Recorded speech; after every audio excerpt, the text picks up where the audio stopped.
سلام پاکستان 24 نیوز کے ساتھ میں ہوں مدیحہ سلیم اور میں ہوں وجاہت خان۔ بلیٹن کے آغاز میں سب سے پہلے بات کریں گے مہنگائی کے طوفان کی، جو کہ تھمنے کا نام نہیں لے رہا۔ حکومت نے ایک بار پھر پیٹرولیم مصنوعات کی قیمتوں میں اضافہ کر دیا ہے۔ پیٹرول 10 روپے 49 پیسے جبکہ ہائی سپیڈ ڈیزل کی قیمت میں 12 روپے 49 پیسے فی لیٹر اضافہ کر دیا گیا ہے۔ اس حوالے سے اویس کیانی کی رپورٹ دیکھتے ہیں۔ میں پہنچاؤں گا تکلیف ان کو، میں آج کہہ رہا ہوں کہ ان کو تکلیف پہنچاؤں گا، ان کو رلاؤں گا میں۔ تو آپ سب کے لیے میں صرف کہنا چاہتا ہوں کہ حوصلہ رکھیں، کوئی گھبرانے کی بات نہیں ہے۔ اکتوبر کی صبح حکومت کا ایک اور ستم، پیٹرول پھر مہنگا۔ اب کی بار پیٹرول 10 روپے 49 پیسے فی لیٹر مہنگا ہو کر 137 روپے 79 پیسے میں ملنے لگا۔ ڈیزل 12 روپے 44 پیسے اضافے سے 134 روپے 48 پیسے کا ہو گیا۔ مٹی کا تیل 10 روپے 59 پیسے اضافے کے بعد 110 روپے 26 پیسے کا ملنے لگا۔ لائٹ ڈیزل 8 روپے 84 پیسے فی لیٹر مہنگا ہو کر 108 روپے 35 پیسے میں ملنے لگا ہے۔ یعنی جلانے کے لیے ایندھن خریدیں، بل جلانے کے کوئی پیسے نہیں۔ تو آپ سب کے لیے میں صرف کہنا چاہتا ہوں کہ حوصلہ رکھیں، کوئی گھبرانے کی بات نہیں ہے۔ حکومت کے پاس مہنگائی کرنے کی 100 وجوہات ہیں، جیسے عالمی منڈی میں تیل مہنگا ہوا، ڈالر کے ریٹ وغیرہ وغیرہ۔ براہ راست کراچی لیے چلیں گے۔ جسٹس مقبول باقر کراچی میں تقریب سے خطاب کر رہے ہیں۔ And the members of the bar for providing me this opportunity. Although after hearing such a great eloquence, it has really become difficult for me to make my address. However, I'll make my effort and would submit that the judiciary has a pivotal role in society and for the upholding of social order. With the passage of time, there has been a quantitative and qualitative expansion of judicial power, which has dramatically increased the political relevance of judiciary. On the one hand, the judicial horizon has been vastly expanded, widening the spectrum of adjudication. The judiciary now embraces almost every aspect of human activity and the social structure. Because of this evolution, the workload of the court has increased considerably and the work of judges has become far more complex, having strong impact on a number of critical issues directly or indirectly affecting the social, moral, political and economic environment. The commentary on Bangalore Principle signifies that freedom, peace, order, good government, the essential goods of the society, depend in the ultimate analysis on the faithful performance of judicial duty.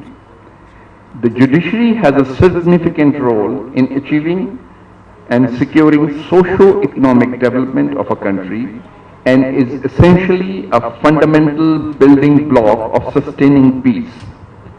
As rightly observed in the World Development Report, the control of violence has the strongest correlation to economic growth, and the judiciary is crucial in this respect, in terms of providing both legitimate process for the resolution of grievances that might otherwise lead to conflict and disincentive for crime and violence.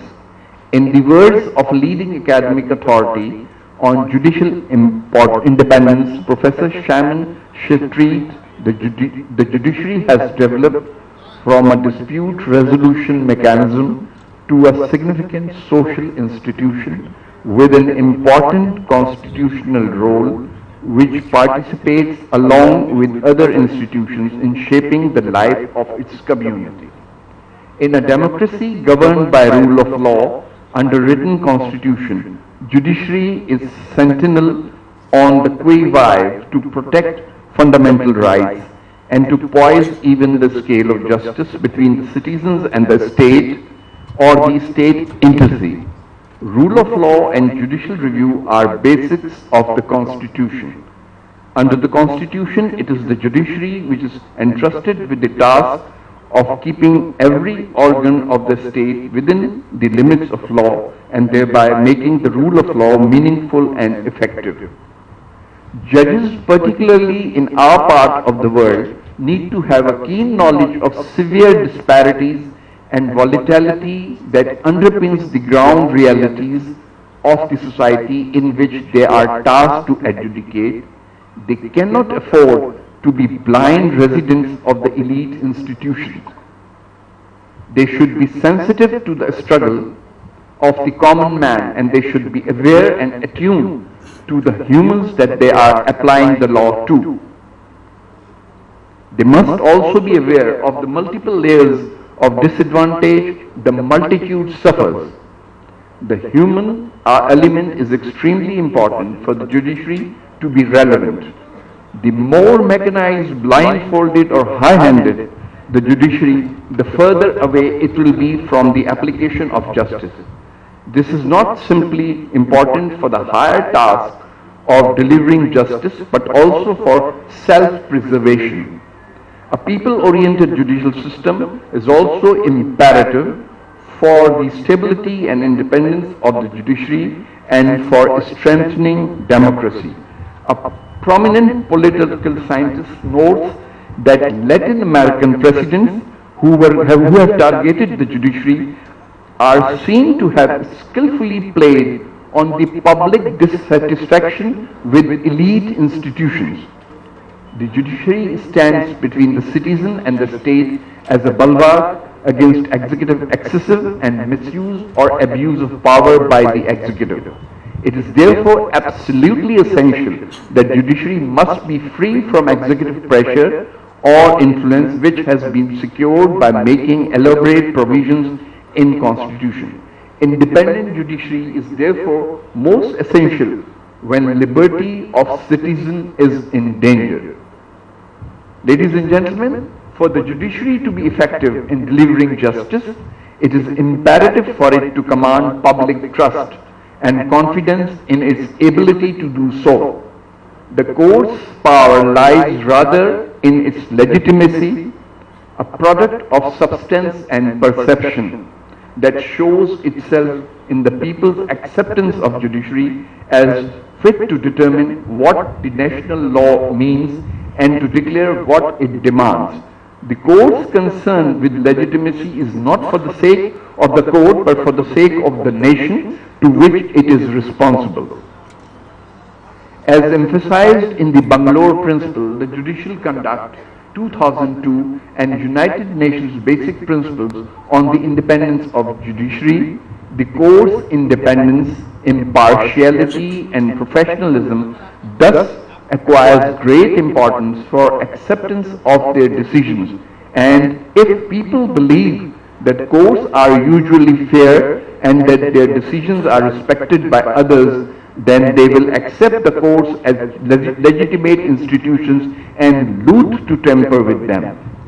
As also endorsed by various surveys and reports like Global Competitive Report, World Economic Forum 2013, the level of trust in judicial institutions is correlated with the independence, impartiality, and also efficacy of the judicial system. The more independently the courts act and function, the greater is the trust they earn. Therefore, the better informed the judiciary is about public needs and desire, the more capable it is to respond to them. It is only the independence of judges that confers legitimacy to its decisions, but no less important is the fairness of the judicial process, the process of decision making. A commitment to judicial independence is fully compatible, at least in the abstract, with a commitment to judicial accountability, that is to mechanism that can ensure that judges being free from any influence will in fact be guided by appropriate considerations in reaching decisions. But it is necessary to remind ourselves that the concept of independence of the judiciary is not limited only to independence from executive pressure or influence, but it is a much wider concept which takes within its sweep independence from many other pressures and prejudices. It has many dimensions, namely fearlessness of other power centers, economic or political, and freedom from prejudice acquired and nourished by the class of which the judge belongs. If I may quote the eloquent words of Justice Krishna Iyer, independence of the judiciary is not genuflection, nor is it opposition to every proposition of government. It is neither judiciary made to opposition measure, nor government's pleasure. I cannot emphasize enough that the judge's individual adjudicative independence must not be threatened or be perceived to be threatened. This is for the sake not only of the judge's independence, but for the integrity of the judicial system as a whole. Historically, the generally accepted core of the principle of judicial independence has been the complete liberty of individual judges to hear and decide the cases that come before them. No outsider, be it government, pressure group, individual, or even another judge, should interfere, infect, or attempt to interfere with the way in which a judge conducts his or her case and make his or her decision. This core continues to be the central to the principle of judicial independence. In fact, the construct of judicial system is pillared on the assumption that every judge, besides being fair and impartial, is fiercely independent and is free to uphold his judicial views. This judicial freedom is foundational to the concept of rule of law. Any effort to muffle disagreement or to silence dissent or to dampen an alternative viewpoint of a member of the bench would shake the foundation of a free, impartial justice system, thereby eroding the public confidence on which the entire edifice of judicature stands. Whilst prescribing a general criteria for determining the independence of a court, European Court of Human Rights has observed that regard must be had inter alia to the manner of appointment of its members and their term of office. The existence of safeguard against outside pressure and the question of whether it presents an appearance of independence, and further that the irremovability of judge by the executive must in general be considered as a corollary for their independence. Though independence of judiciary as an institution is vital safeguard, but that alone is not sufficient against arbitrary, whimsical and unruly conduct of those wielding power. But for establishing and enforcing rule of law, it is absolutely imperative that individual judges are free from unwarranted interference in their decision making. The independence of judiciary is not only rendered meaningless and redundant, but becomes counterproductive without the judge being impartial. The judiciary is essentially required to be independent as well as impartial. Both these virtues need to be intertwined. A judge needs to approach the case before him with an open mind and a clear and unbiased perception, free from extraneous considerations and personal predilections or prejudices. Indeed, one cannot conceive of a thinking mind not to carry certain perceptions on a live issue. But the requirement of impartiality demands from a judge not to allow his personal views and perceptions to overwhelm or eclipse his adjudicative function. Yet another vital aspect, which though pertains to the internal dynamics of judiciary, but has a very serious bearing on its independence, impartiality and integrity. It is the issue of assignment of cases.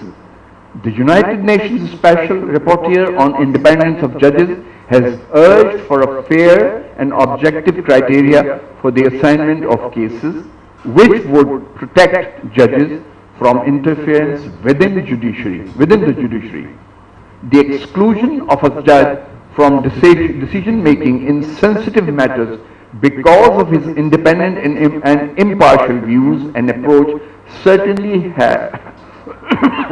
has adverse bearing on the impartiality and independence of the judiciary and may tarnish public perception about its integrity. It is also crucial to mention here that it would be devastating if the tenure of office of a judge is in reality made dependent on the acceptability of his judgment by those wielding power, and the prospects of further elevation of a judge are jeopardized by reason of his judgments not being well received by certain quarters. In the end, I may say that for maintaining its independence, impartiality and integrity, it is absolutely inevitable for the judges to insulate against all inappropriate connections. Thank you very much.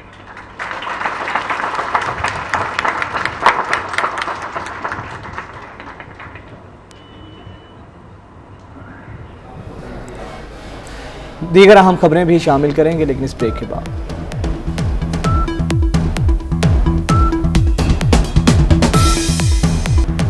Welcome back. आपको लिए चलेंगे इस्लामाबाद, जहां पर peoples party के रहनुमाओं की news conference जारी है। Culture की ज़रूरत है और महज़ब सियासी कल्चर की पहली शर्त ये है कि हम जिम्मेदारी से बात करें। जो मैं कह रहा हूँ, जो आप कह रहे हैं, या कोई बयान आ रहा है या चैनल पे बात कही जा रही है, तो कहने वाला उसका जिम्मेदार होता है। मीडिया के अंदर भी कोई अगर ऐसी भी चीज़ छपती है, तो अगर कोई गैर जिम्मेदारी की बात कही गई है, तो मेरे ख्याल से हमें इसमें थोड़ी सी एहतियात करनी चाहिए। और उसकी एक शर्त ये है कि बात को पहले सोच लिया जाए और वो बात ना कही जाए कि जिसको साबित नहीं कर सकते आप। महज़ब मुल्कों में इस किस्म के केसेस होते हैं और वो इदारे पहले इस बात को चेक कर लेते हैं कि उनके पास क्या इतने सबूत मौजूद हैं कि वो अदालत के अंदर कन्विक्शन ले सकते हैं, और अगर उनके पास सबूत नहीं होते तो फिर वो केस अदालतों के अंदर नहीं जाते, क्योंकि फिर हर्जाना अदा करना पड़ता है अगर वो केस साबित नहीं। जहाँ तक नैब के कानून का सवाल है, ये आइन से मुतसादिम कानून है। मैंने एक अमेंडमेंट दी थी पिछली दफ़ा सेनेट के अंदर, और मुस्लिम लीग और तहरीक इंसाफ दोनों ने मिलकर एक वोट से उस अमेंडमेंट को नहीं आने दिया था, क्योंकि जो इंसदाद है करप्शन का, वो फेडरल लेजिस्लेटिव लिस्ट में नहीं है और ये सूबों की जिम्मेदारी है। और इसलिए ये तरमीम मैंने दी थी कि नैब को रोका जाए सूबों के मामलात के अंदर दखल अंदाजी करने पे, क्योंकि ये सूबों का काम है और सूबों में इदारे मौजूद हैं और सूबे अपने इदारे बना सकते हैं, लेकिन बहरहाल वो एक वोट से नहीं गई। इसी तरीके से जो 90 दिन के डिटेंशन का कानून है, ये हमारे बुनियादी हुकूक से मुतसादिम है, जिसमें हमें 48 घंटे के अंदर किसी न किसी को कोर्ट में पेश करना होता है।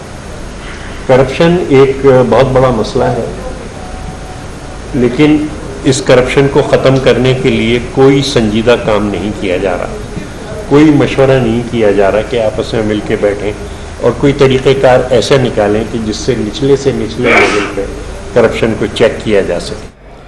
अभी आपको लाहौर लिए चलेंगे। चीफ जस्टिस गुलजार अहमद तकरीब से खिताब कर रहे हैं। स्पेशलाइज्ड डेडिकेटेड हॉस्पिटल इस पर्पसेस के लिए बनने चाहिए। 40,000 औरतों का हर साल इस मर्ज की वजह से मर जाना कोई आसान बात नहीं है सुनने के लिए, और ना ये कोई ऐसी बात है जिसको कोई इग्नोर कर सके। हर महकमे को, हर इदारे को सोचना चाहिए कि ये एक बहुत बड़ी एक आबादी का हिस्सा है जो इस मर्ज़ के हाथ हर साल मर जाते हैं। उनका सही इलाज, तशख़ीस होना बहुत ज़रूरी है, और पिंक रिबन ने जो आगाही लोगों को दी है उसका भी बहुत बहुत शुक्रिया। और मैं समझता हूँ कौम का उसका भी इस बात का एहसास होना चाहिए। इनसे मेरी पहली दफ़ा वाबस्तगी हुई जब ये इनका लेटर मेरे पास आया पिछले साल कि हम आपकी बिल्डिंग को पिंक कलर में लाइट करना चाहते हैं। तो मेरे समझ में नहीं आया कि पिंक कलर क्या चीज़ है। बहरहाल फिर मैंने जब पूरी तफसील पढ़ी तो मेरे को समझ में आया कि हाँ, ये बहुत बड़ा काम कर रहे हैं उमर आफ्ताब साहब, और मैं इनके लिए दुआ गो रहूँगा। इंशाल्लाह अगर इस वजह से कि ये औरतों के इलाज की फैसिलिटी के मामलात, ब्रेस्ट कैंसर के फैसिलिटी के मामलात अगर इस हमारे आने से ये मज़ीद बढ़ते हैं और इससे फैसिलिटी उसका और ज़्यादा दी जा सकती हैं तो हम बार बार आएंगे इसके लिए, कोई ऐसी बात नहीं है। औरतों का राइट ऐसा राइट है जो कि इनका आइन में प्रोटेक्टेड है और इनको हर जगह ना सिर्फ रिप्रेजेंटेशन मिलना चाहिए बल्कि इनका जो हक है कानून और आइन के अंदर वो सारे हक इनको मिलने चाहिए और इनका हर जगह पार्टिसिपेशन होना चाहिए। Thank you very much. Chief justice of Pakistan Gulzar Ahmed Lahore में तकरीब से खिताब कर रहे थे, आपको बराह रास्त दिखा रहे थे। यहाँ वक्त हुआ एक ब्रेक का।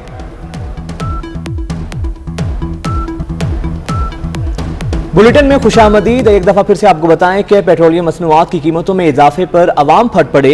लोग कहते हैं हुकूमत ने इतनी महंगाई कर दी है, जीना मुश्किल हो चुका है। कीमतों में इजाफे पर नजरसानी करनी चाहिए। अल्लाह ने इनको खुदा दा नाम साड़ी जान छड़ दे, अल्लाह दा नाम होंदे आटे तेल तो भी तंग होंगे, आटे घ्यो तो किते रह गए। यकीन करो कि बड़ा मुश्किल गुजारा होंदा है। छोटे छोटे बच्चे ने चुक चुका के भी कर्जा नहीं पूरा लथदा पिया। इनको खुदा दा नाम है, जे कल जाना अज शाम नूं टुर जा, तेरे ते अल्लाह दा वास्ता है, तेन मौला दा वास्ता है। जे कोई नेकी करनी है इस कौम तो जान छड़ दे। पता नहीं की करना चाहता, वहाँ मारे बंदे तो उंजी मार देना चाहता रहा। ਜਿਹੜਾ ਅਮੀਰ ਸਨੋਂ ਅਮੀਰ ਹੁੰਦੇ ਜਾਂਦੇ ਨੇ, ਜਿਹੜੇ ਗਰੀਬ ਸਨੋਂ ਬਿਲਕੁਲ ਹੀ ਗਰੀਬ ਹੁੰਦੇ ਜਾਂਦੇ ਨੇ। ਉਹਨਾਂ ਨੂੰ ਸਿਰਫ ਕਿ ਮੌਤ ਦਾ ਇੰਤਜ਼ਾਰ ਹੈ, ਹੋਰ ਉਹਨਾਂ ਨੂੰ ਕੋਈ ਚੀਜ਼ ਨਹੀਂ ਚਾਹੀਦੀ। ਇਸ ਹੁਕਮਰਾਨ ਦੇ ਉੱਤੇ ਪੂਰੀ ਜ਼ਿੰਦਗੀ ਦੇ ਵਿੱਚ ਐਸਾ ਹੁਕਮਰਾਨ ਨਹੀਂ ਆਇਆ ਜਿਹੜਾ ਆਂਦਾ ਸੀ ਮੈਂ ਰਿਆਸਤ ਮਦੀਨਾ ਬਣਾਵਾਂਗਾ। ਇਹਨੇ ਕੀ ਬਣਾਉਣਾ ਰਿਆਸਤ ਮਦੀਨਾ? ਇਹਨੂੰ ਪਤਾ ਹੀ ਨਹੀਂ ਕਿ ਮਦੀਨਾ ਹੈ ਕਿੱਥੇ ਵੇ। बड़ा यार जुल्म है यार, सरात कादे पैने ने है ही जुल्म है। 2 नंबरी यही तो परेशान हो गए हैं कि यार एक घ्यो का पैकेट है, महंगाई की समझो गल बाहर है कि इन्नी महंगाई यार कादी करी जाता पाया कि जो उन्हों का दौर से वो बड़ा अच्छा दौर से कि एक घ्यो का पैकेट 140 रुपये का थी जो अच्छे वाला ही यार, वो घ्यो के मगर 220 रुपये वध गया पैकेट। इमरान खान का पेट्रोल वध गया, घ्यो वध गया, दालां चीनी हर चीज़ महंगी हुई पई है। हर बंदा बेरोजगार होया पिया, दिहाड़ी 500 रुपया 700 रुपया दिहाड़ी कित्थों पूरा करेगा बंदा। तब्दीली की एक नई वारदात है। खान साहब को इसके लिए एक मिठाई का डब्बा भेजना चाहिए ताकि उन्हें भी ये खबर मीडिया से ही पता चले, उनके इर्द गिर्द लोगों से ना पता चले। इमरान खान साहब को शर्म कर लो, असी रक्षा ड्राइवर लोग हाँ, साडा तुसी बेड़ा गर्क करके रखता, हर चीज़ के उत्ते कुंडा कीता पिया। किहड़ी तब्दीली ले आए हैं तुसी जनाब? पाने रोज पेट्रोल क्यों बताई जा रही है गंदी हुकूमत? की वजह की गल है? इन्हों के घर नहीं पूरे होने, इन्ना कुछ दाल महंगा है, दवाइयां महंगियां, पेट्रोल महंगा, घ्यो महंगा रोज। ये की है? ये केड़ी हुकूमत है? भावें तेल की कीमत इन्नी को बढ़ चुकी है, बंदे की सोच खत्म होई गरीब आदमी की, लेकिन महंगाई इन्नी को ना कर। इमरान खान कह रहे सबर करो 2 साल और, जिन्हें सबर करना गरीब आदमी फारग होएगा, अमीर रह जाएंगे। तेल के नाल हर चीज़ पे बढ़ती है, पैरों पैर मजदूरी जी उत्थे दी उत्थे ही है, तो सानू लोगों को परेशानी बन जाती है। 12 घंटे की ये मेरी ड्यूटी है, मैं अपने बच्चों के लिए रोटी पूरी नहीं कर सकता। यार कुछ तो ख्याल करें इमरान खान। कभी आप चौकच के लगाते थे, मैं आपके नाम पर नारे लगाता था। यार आज आप क्या कर रहे हैं? मेरे बच्चों को भूखा मार रहे हैं। सर हुकूमत से हमारी सिर्फ यही अपील है कि आपकी मेहरबानी है, गरीबों पे तरस खा लें। गरीब भर रहा है, गरीब के पास खाना खाने के लिए पैसे नहीं हैं। आप रोज़ाना बिजली के बिल बढ़ा देते हैं, तेल के पैसे बढ़ा देते हैं, हम लोगों को बड़ी मुश्किल होती है। हुकूमत को चाहिए कुछ अब तो कोई ख्याल कर लें। 15 से 20 हज़ार वाला हमारे मुल्क में वो तो तकरीबन मार ही गया ना। सरकार हुण माफ़ी दे दिओ, हुण कितना पेट्रोल करना महंगा, बस होगी तनख्वाहदार बंदा मरन वास्ते तैयार आ हुंदे। पहले ही बहुत ज़्यादा पेट्रोल महंगा हो गया, मतलब महंगाई होने दे नाल होर बहुत सारी चीज़ों के रेट वध गए इहदे नाल, उहदे नाल आवाम दी यानी कि परचेज पावर जी घटी आ रही है। आवाम की दुहाई आपने सुनी, दीगर खबरें भी शामिल करेंगे लेकिन इस ब्रेक के बाद। आप हमारे साथ रहिए। Welcome back. और अभी आपको अपडेट कर रहे हैं, एमपीए जुगनू मोहसिन की क़यादत में एहतजाजी काफिला शेरगढ़ से रवाना हो गया है। इसी पर बात करेंगे, हमारे नुमाइंदे अब्दुल्ला भट्टी हमारे साथ मौजूद हैं। अब्दुल्ला बताइएगा। कि बिल्कुल इस वक्त अल-मोहसिन हवेली से जुगनू मोहसिन एमपी है जो आज़ाद रुकन असम्बली है, वो हज़ारों की तादाद में अपने साथियों को साथ लेके पुरअमन एहतजाज के लिए DC दफ्तर उपाड़ा के लिए रवाना हो चुकी हैं। इनका शुरका का कहना था, मेरी बात हुई है कि उनका स्लोगन है कि हमारा हक ऐसे रख। वो कहते हैं जी कि हमने 95 करोड़ रुपए की स्कीमें जो है वो गवर्नमेंट ने ली थी और 95 करोड़ की स्कीमें लेने के बाद जो है ना अप्रूव के करीब थी, उनके टेंडर होने के करीब थे, जो गैर कानूनी तौर पर इन्होंने रोक दिए हैं और तमाम तरक्याती फंड जो है वो रोक कर उनकी स्कीमें और तरक्याती काम जो वो रोक दिए गए हैं जो कि गैर कानूनी है। हम अपना हक जो है वो बिल्कुल लेके रहेंगे। इसके लिए उन्होंने इब्तदाई तौर पर कॉल दी थी, जिसके लिए आज DC दफ्तर उपाड़ा काफिला रवाना हो रहा है। और यहाँ जुगनू मोहसिन का कहना था कि अगर आज भी हमारे जो है फंड रिलीज ना किए गए तो हम अगला पंजाब असम्बली के घेराव की कॉल जो है ना वो देंगे। जी ठीक है, बहुत शुक्रिया अब्दुल्ला भट्टी आपका।